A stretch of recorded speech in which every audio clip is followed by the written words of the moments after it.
Welcome to success tutorial number 1। ये biology का part second है और पार्ट 1 में हमने 11th क्वेश्चन तक डिस्कस किए थे। तो उसके आगे अब इस वीडियो में डिस्कस करेंगे जो सभी क्वेश्चन एसएससी एग्ज़ाम में पूछे गए क्वेश्चन हैं और आप किसी भी कॉम्पिटिटिव एग्ज़ाम की तैयारी करते हैं तो ये क्वेश्चंस आपके लिए बहुत ही हेल्पफुल होगी। तो चलिए अब शुरू करते हैं, और शुरू करने से पहले वीडियो को लाइक और चैनल को सब्सक्राइब ज़रूर कर लें ताकि मैं जब भी वीडियो अपलोड करूं तो आपको नोटिफिकेशन पहले मिल जाए। तो चलिए अब शुरू। 12th नंबर क्वेश्चन में है कि निम्न में से कौन सा शब्द अशोक, इमली और कोरल के वानस्पतिक नाम जैसा है। तो इस क्वेश्चन का ऑप्शन सी सही है उत्तर, इंडिका। यह क्वेश्चन एसएससी सीपीओ में पूछा गया है 2016 में। क्वेश्चन में है कि निम्न में से कौन सा शब्द अशोक, इमली और कोरल के वानस्पतिक नाम जैसा है। तो इसका सी बिल्कुल सही है, इंडिका। इंडिका इसका सही उत्तर है कि इंडिका जो है अशोक, इमली और कोरल के वानस्पतिक नाम जैसा है।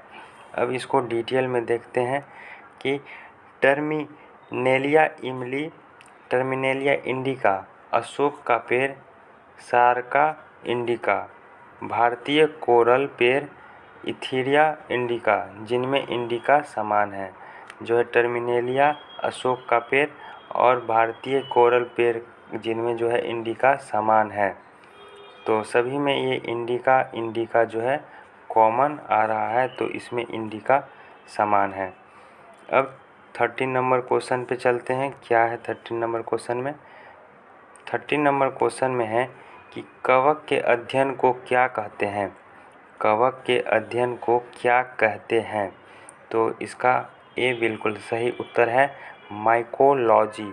माइकोलॉजी कहते हैं कवक के अध्ययन को, माइकोलॉजी कहते हैं। कवक के अध्ययन को माइकोलॉजी कहते हैं।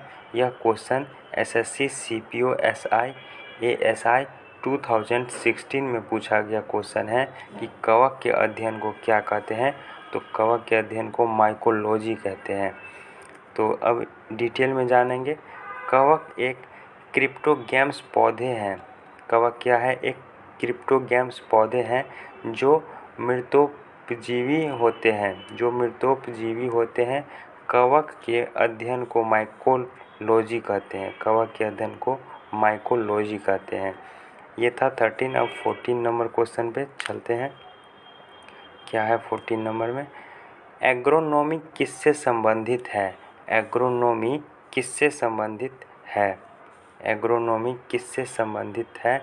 तो इस क्वेश्चन का ऑप्शन बी बिल्कुल सही उत्तर है, फसलीय पौधे।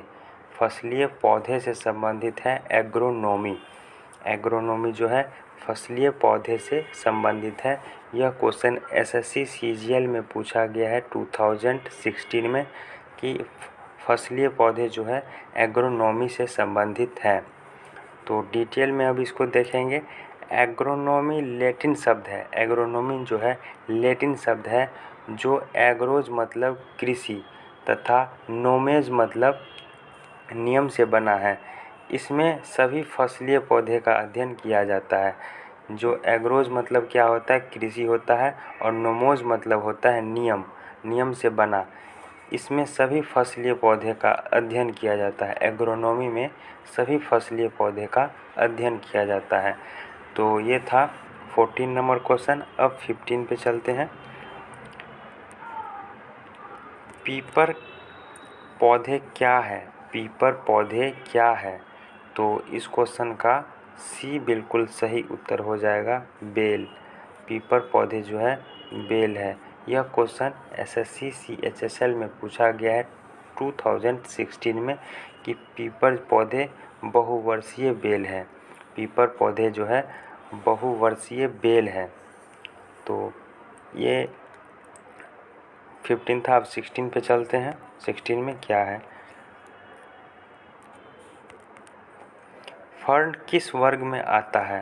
फर्न किस वर्ग में आता है?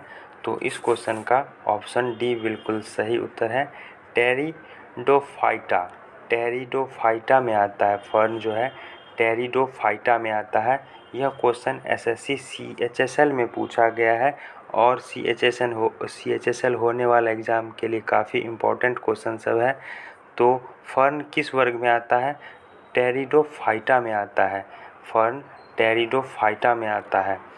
तो अब इसको डिटेल में जानेंगे कि फर्न एक छोटे टेरिडोफाइटा पौधे हैं।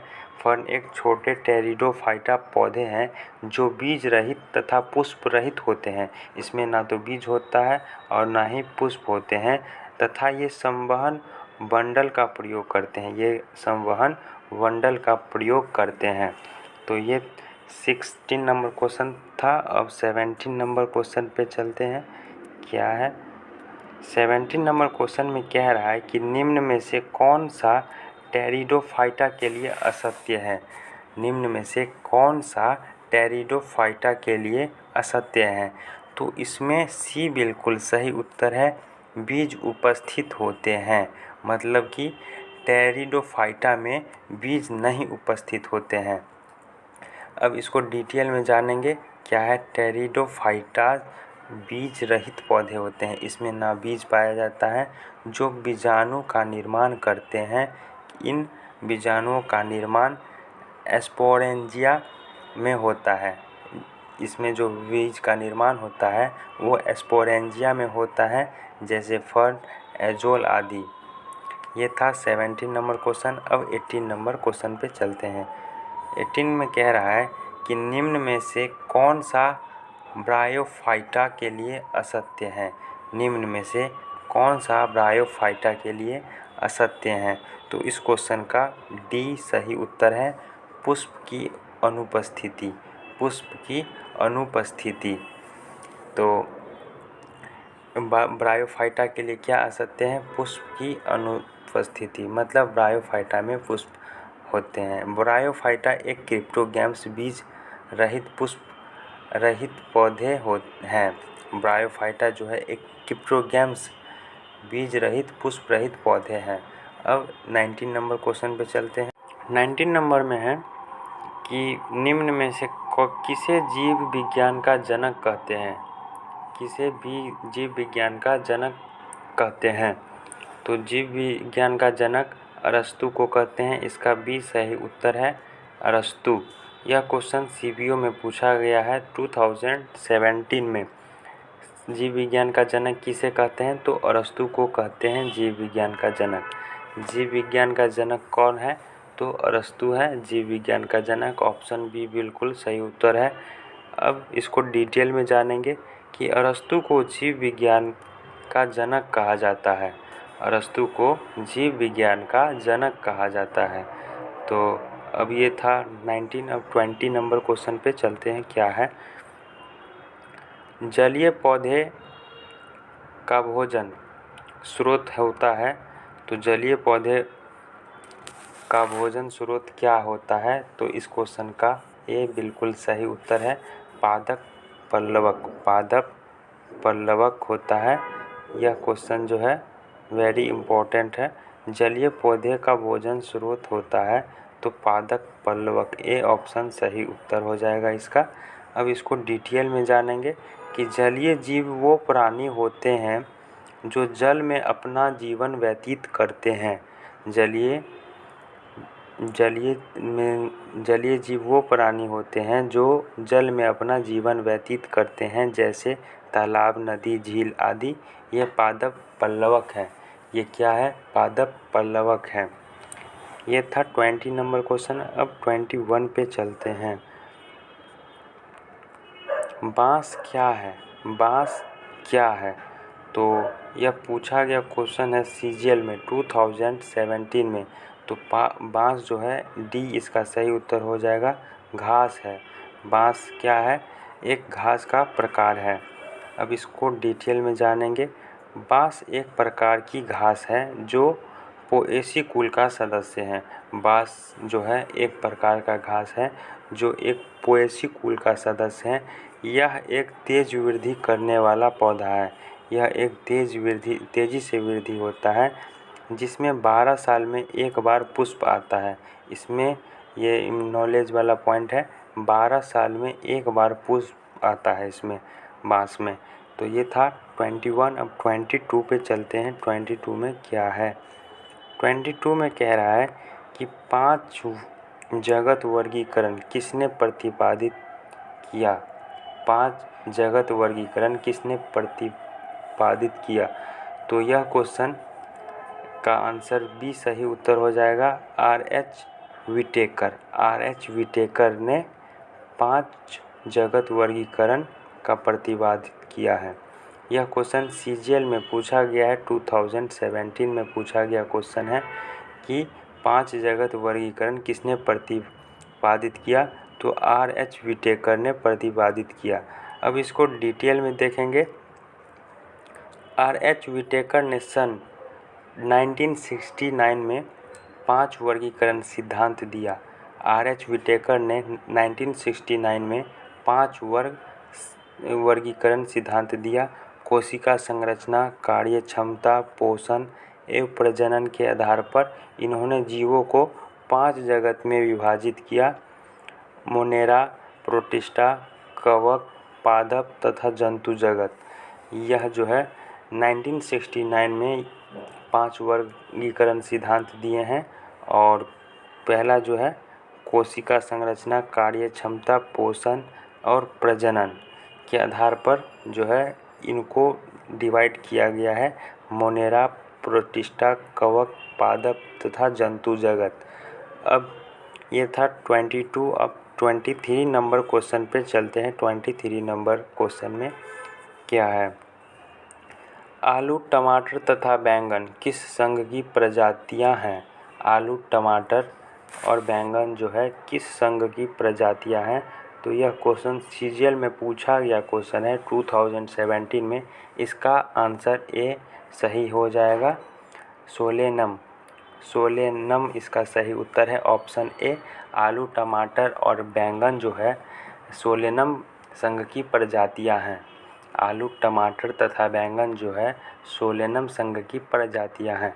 तो अब इसको डिटेल में जानेंगे कि आलू, टमाटर, बैंगन तीनों प्रजातियां सोलेनेसी कुल के सदस्य हैं जो संघ सोलेनम की प्रजातियां हैं। तो ये था 23। अब 24 पे चलते हैं। 24 में क्या है? 24 में मैग्नीफेरा इंडिका आम, सोलेनम ट्यूबरोजम आलू और पैंथेरा लियो सेल में इंडिका, ट्यूबरोजम और लियो किसको प्रदर्शित करते हैं? यह क्वेश्चन CGL में पूछा गया क्वेश्चन है 2017 में। और इसका आंसर हो जाएगा द्विनाम पद्धति को यह प्रदर्शित करता है। किसको? द्विनाम पद्धति को यह प्रदर्शित करता है, ऑप्शन ए इसका सही उत्तर हो जाएगा कि मैग्नीफेरा इंडिका, सोलेनम ट्यूबरोजम और पैंथेरा लियो में इंडिका, ट्यूबरोजम और लियो किसको प्रदर्शित करता है? तो ऑप्शन ए इसका सही उत्तर हो जाएगा, द्विनाम पद्धति को प्रदर्शित करता है। तो अब इसको डिटेल में देखते हैं कि द्विनाम पद्धति को कैरोलस लिनियस ने प्रतिपादित किया था। किसने प्रतिपादित किया था? तो कैरोलस लिनियस ने प्रतिपादित किया था।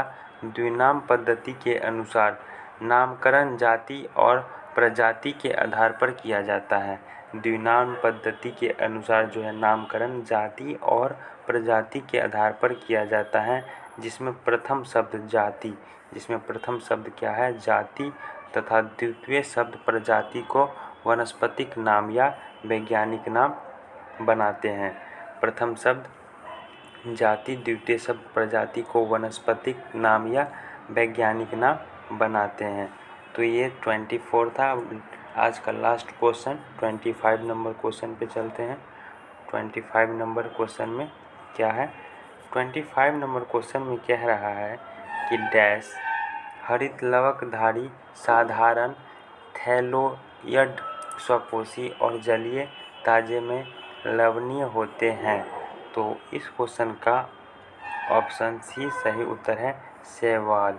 शैवाल हरित लवकधारी, साधारण, थैलोइड, स्वपोषी और जलीय ताजे व लवणीय जल होते हैं। यह क्वेश्चन CGL में पूछा गया क्वेश्चन है 2017 में।